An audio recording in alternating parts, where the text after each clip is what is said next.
자, 이번 차시의 내용은 기업 업무 추진비와 유사 비용의 구분이라고 하는 우리 슬세로 가면 50페이지에 들어가 있는 내용을 좀 살펴보겠습니다. 자, 근데 그전에 우리 이제 쭉 이제 슬세로 넘겨 보시면은 이제 앞 페이지 한번 가 보시면요. 인건비에 대한 내용이 있고 또 공동 경비 중에 송금산입액이라는 것도 정리가 되어 있습니다. 자, 짤막짤막하게 이제 쪼개서 문제가 나온다고 했을 때 사실 인건비 안에 인제 뭐 계열회사 임직원 할인 금액에 대한 지급액이란 것도 개정돼 들어간 내용이 좀 있고요. 공동 경비 쪽도 좀 건드렸죠. 개정사항이 좀 있고 하니까 요 내용은 제가 뭐 차시로 정리해서 하는 것들은 우리 차시 정해 놓은 게 있기 때문에 좀 다루기가 좀 그런데 여러분들은 나름대로 점검을 좀 해 보시고요. 뭐 내용들 어려운 내용은 아니니까 잘 정리가 되실 겁니다. 그렇게 한번 챙겨 드리길 좀 권해 드리고요. 음 50 페이지로 가서 인제 기업 업무 추진비와 유사 비용 구분. 사실 인제 우리가 판례형 문제가 줄기차게 나오던 시절에는 사실 법인세 쪽에 다툼이 많은 것들 중에 하나가 우리 기업 업무 추진비로 볼 거냐 아니면 다른 여타의 경비로 볼 거냐. 이 문제는 인제 업무 추진비로 보게 되면 한도가 기다리고 있기 때문에 납세자 입장에서 한도가 기다리는 업무 추진비로 보지 않고 다른 계정으로 분류하는 게 좋으니까 이렇게 하고 과세관청은 업무 추진비야 라면서 인제 서로 마찰이 발생하는 고런 것들에 대한 내용이라 과거에도 기출이 좀 되면서 인제 중간중간 들어가기도 했고요. 그래서 요걸 한번 잡아 보는데 사실 인제 우리 판례에 나와 있는 내용들 가지고 제가 알기 쉬운 세법학에 넣어 놓은 것들 가지고 좀 축약을 좀 해 놓은 부분인데요. 사실 고 판례 내용이나 이런 것들이 우리가 좀 준비돼 가지고 인제 딱 뭔가 딱 캐치해서 이게 딱 뭔가 알 수 있는 그런 내용들보다도 약간 애매하거나 이런 것들이 나올 가능성이 좀 높습니다 사실은. 그러면 인제 중요한 거는 우리가 업무 추진비와 그다음에 뭐 광고 선전비와 또 판매 부대 비용이나 이런 것들에 대해서 이제 구분 기준이라는 걸 명확히 제시하는 게 중요할 것 같아요. 그걸 무기로 만드는 것들을 한번 인제 잘 해 보시자 이거죠. 그리고 나서 그 내용을 바탕으로 이제 사례에 접목시켜 가지고 판단의 인제 근거로 삼는 거예요. 그래서 항상 그냥 판단하는 것이 아니라 뭘 근거로 판단했는지를 써야 되는 거고 그때 한번 무기를 만들어 보자. 자, 그러면 우리가 업무 추진비라고 했을 때 잠깐 보시면 이 업무 추진비는 일단 업무와 관련된 거 맞고요. 그다음에 인제 특정인이 중요해요, 특정인. 다수한테 하면 뭐가 되는 거예요? 광고 선전비가 되는 거고요. 특정인에게 인제 혜택이 돌아가면 그러면 업무 추진비가 됩니다. 음. 그다음에 또 개별 매출의 간접 대응이 된대요. 우리가 사실 거래처와의 관계를 좀 돈독히 하고 계속 거래 관계를 유지하고 개선하고자 하는 것이 업무 접대 아니겠습니까? 그죠? 그러니까 개별 매출의 어떤 직접적인 대응, 한 번 매출할 때마다 대응되는 거라고 한다면 이거는 판매에 딸린 부대비용인 비용이 돼 버리는 거야. 여기 나오듯이 개별 매출에 직접 대응이 돼 버리면 판매 부대 비용이다라고 보시면 되고요. 이건 간접적으로 그냥 계속 관계를 유지하기 위해서 하는 거다라고 하는 게 차이점이 있습니다. 그래서 여기 보시면 인제 업무 추진비하고 여기 판매 부대 비용의 차이는 요것도 차이지만 판매 부대 비용은 어떤 지급 조건을 지정하는 의미가 좀 있습니다.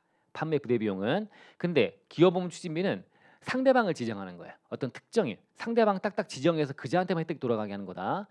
얘는 누구나 받을 수 있는 조건을 제시하고 조건에 합당하면 혜택을 주는 이런 것들이 됐을 때 판매 부대 비용이다라고 하는 겁니다. 그래서 요런 것들 느낌을 좀 갖고 가시면 될 것 같고요. 기부금이야 뭐 업무와 무관하다. 뭐 특정한 인한테 기부하겠죠. 공익성이 좀 있다는 거를 특징으로 잡으시면 되고 광고 선점비는 다수한테 혜택 돌아간다는 거고 당연히 광고니까 구매율 고취한다. 요런 것들을 좀 잡아서 요렇게 해서 유사 비용을 구분하면 성격이 이래요라고 쓰신 다음에 그 내용을 바탕으로 판단하면 다음과 같다. 내용 들어가서 하나씩 하나씩 인제 내용을 끌어 가지고 쓰시 인제 판단의 근거로 삼으시면서 기술을 해 나가시는 걸로 그렇게 하시면 좋을 것 같아요. 이건 철저하게 잡아 놨죠. 별게 아닌 듯 보여도 이게 생각이 안 나면 안 됩니다. 그래서 이걸 근거로 이거는 판매 부대 비용이다. 이걸 근거로 업무 추진비다. 이런 식으로 써 나가자 그 얘기입니다. 그럼 유사 비용 구분을 잠깐만 몇 가지만 보시면 기부금 구분을 한번 해 보시면 되고요. 자, 그리고 광고 선전비와의 구분이 나오네요. 자, 광고 선전비는 상대방이 인제 불특정 다수한테 혜택이 돌아가야 되는 거다라고 하는 거죠. 자, 그럼 첫 번째 법인이 무상으로 대리점 등의 순수한 견본품이 아닌 판매 가능한 정품을 삼성전자가 하이마트에다가 이제 냉장고나 이런 것들이 알아서 판매도 할 수 있는 정품으로 제공을 했다면 그 혜택이라고 하는 거는 하여튼 그 하이마트에 돌아가기 때문에 이때는 기업 업무 추진비가 된다라고 하는 겁니다. 음. 다수한테 가는 것이 아니죠. 근데 만약에 판매 가능 정품이 아니고 견본품으로만 제공이 된다면 당연히 그 견본을 보고 냉장고 문 열어보고 디자인도 눈으로 직접 보고 이렇게 하는 거니까 이거는 당연히 이제 업무 추진비가 되지 못하겠지. 그죠? 이렇게 구분하는 거예요. 그래서 광고 선전비 개념이 될 겁니다. 자, 그리고 또 그럼 2번 가보시면 자, 여기 이제 뭐 전자담배 이런 것들 이제 수업 때 많이 얘기했잖아요. 그죠?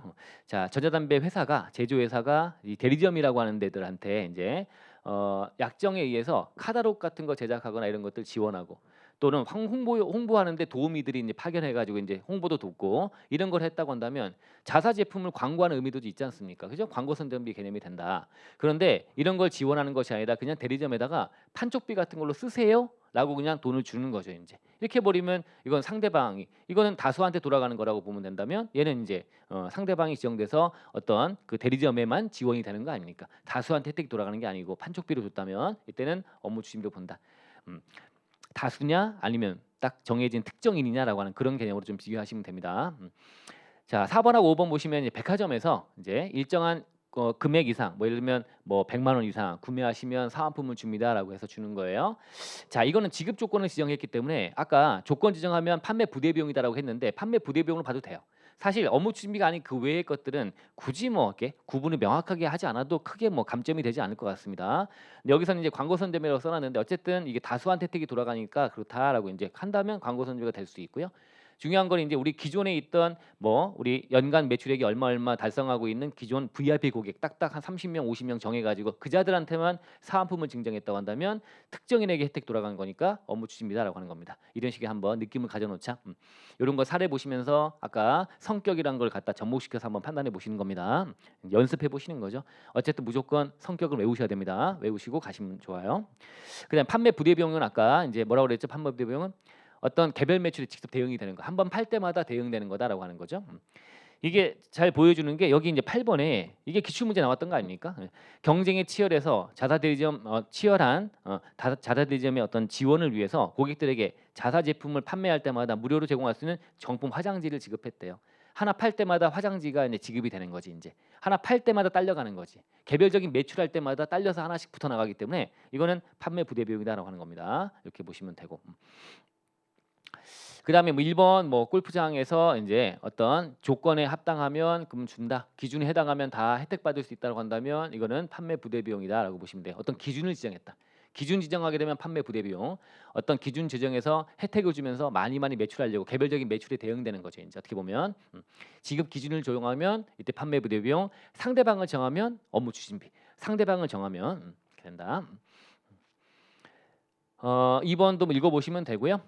여기 또 이건 또 성격이 판매 부대 비용은 내가 파는 거에 딸린 부대 비용 아닙니까?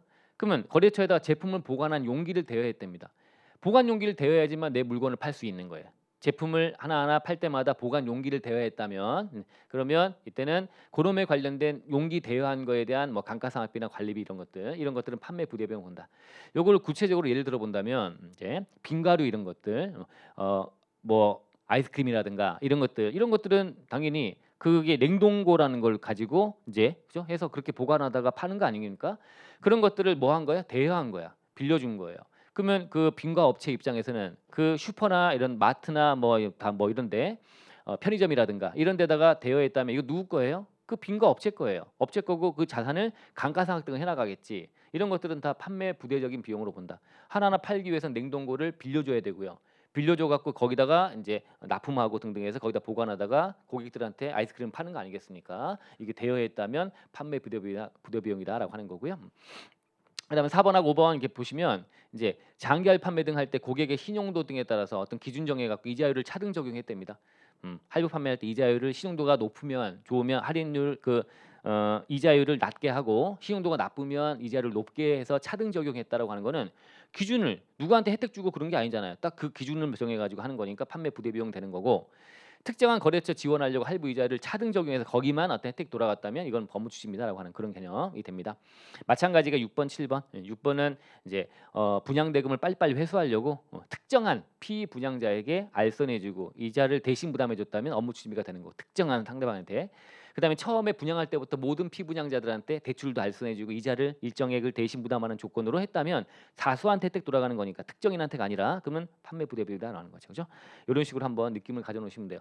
막상 딱딱 사례 만들어 하면 어렵습니다. 쉽지 않겠죠. 근데 포인트는 업무 추진비를 볼 거냐 그 외로 볼 거냐 해서 판매 부대 비용은 이제 개별 매출에 직접적인 대응이 되는 거고 어떤 지급 조건이 지정된다라고 하는 포인트를 잡아서 그걸로 끌고 가시면 좋을 것 같다. 아셨죠? 됐고요. 그다음에 대손금하고 구분한다. 요런 것들은 세무 얘기할 때 많이 나오는 거 아닙니까? 채권을 회수할 때 조기 회수하려고 일부를 포기할게라고 했다면 정당한 사유가 있다 그래서 대손금 처리가 인정이 된다. 1번은 들어가 있고요. 그다음에 2번하고 등등등등이 2번은 우리가 이제 대손이라고 하는 거는 뭐 소멸시 완성이라든가 이런 것들 있잖아요. 소멸시 완성 5년이다 정해놨다면 5년 동안 내가 못 받으면 시효 완성돼 갖고 대손 떤다라고 하는 건데 그게 실무상 만만하게 인정이 안 됩니다. 이게 내가 상대방한테 뭔가 잘 보이기 위해서 나는 돈 달라고 안 하고 계속 질질 끄다가 5년 채워버리면 그거는 접대한 거 아닌가요? 그죠? 이렇게 되는 거다 이거죠.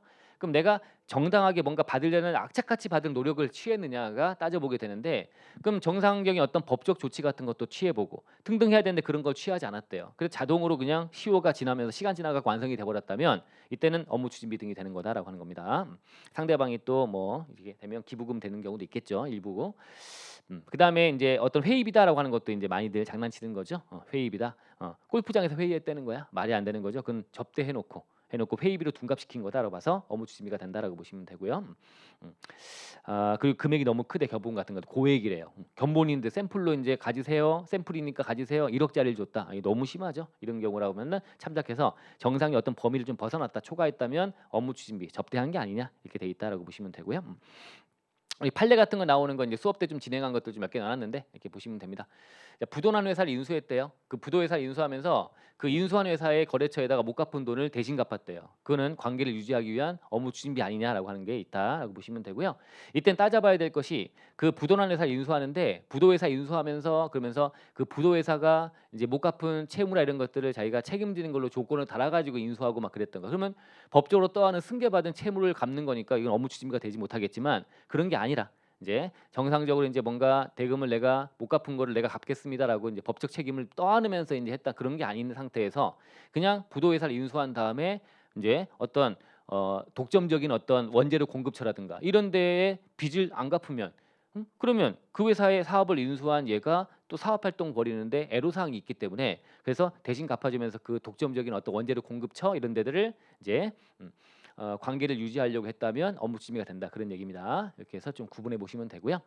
상패 제작비가 이제 판례에 나오는데 상패라고 하는 걸 제작하는 거는 특정인이 될 수밖에 없다는 거지. 상패란 걸 만들 때 누구누구 적잖아요. 딱 거기 적는 순간 특정되는 거니까 특정일 수밖에 없는 거야. 그래서 이거는 업무 추진비가 될 수밖에 없다 이런 판례가 좀 있습니다. 그다음에 하도급 업체 공상 처리비. 우리가 이제 뭐 하도급 관계에서 이제 원청 회사가 있고 하도급 업체가 원청 회사가 뭔가 공사하다 보니까 공사 현장에서 공상 처리비라고 뭔가 다친 사람들 뭐 처리해주고 막 이런 비용들을 이 하청 업체가 떠안는 조건으로 했다면 이거는 원청 업체한테 잘 보이려고 한 거 아니냐라고 봐서 뭐 그냥 접대한 거 아니냐 이렇게 단정 짓고 막 그런 것들이 있었는데 판례에서는 그게 아니다라고 하는 거예요. 이게 이제 어떤 하청업체가 원청업체랑 계약 관계에 있어서 그 계약 관계에 대응되는 개별 매출이 대응되는 걸로 본다면 어떤 판매 부대 비용 같은 것도 될 수 있고요. 접대비가 아닌 경우도 될 수 있다. 그런 것들을 좀 보여주는 판례인데 일반적으로 본다면 하청업체가 원청업체에 뭔가 물어주는 걸 대신 물어주고 하는 것들은 잘 보이려고 하는 성향이 강하기 때문에 업무 추진비로 보는 게 맞긴 맞을 거예요. 근데 그게 아니다. 단정 짓지 말라 그런 얘기를 하고 있는 거니까 이게 어떤 내가 그 원청 업체와 계약을 맺기 위해서 수익과 직접 관련된 어떤 비용 처리로 본다면 이런 것들은 접대비 즉 업무 추진비로 볼 수 없다 이런 판례가 좀 있다는 것을 참고하시면 될 것 같습니다. 유사 비용에 대한 구분은 이렇게 잘 정리를 좀 하셔가지고 그 특징이나 성격 같은 걸 잘 잡아서 기본 무기로 만드시는 거 그게 그렇게 그 무기 만드는 거 어렵지 않지 않습니까? 그거 잘 정리하고 여유가 되면 좀 더 사례 같은 거 읽어보시면서 어떤 내용을 이해하고 접목시키는 도움을 좀 받는 그 연습을 좀 트레이닝을 좀 더 하시면 좋을 것 같습니다. 이번 샷은 이걸로 마치겠습니다. 예.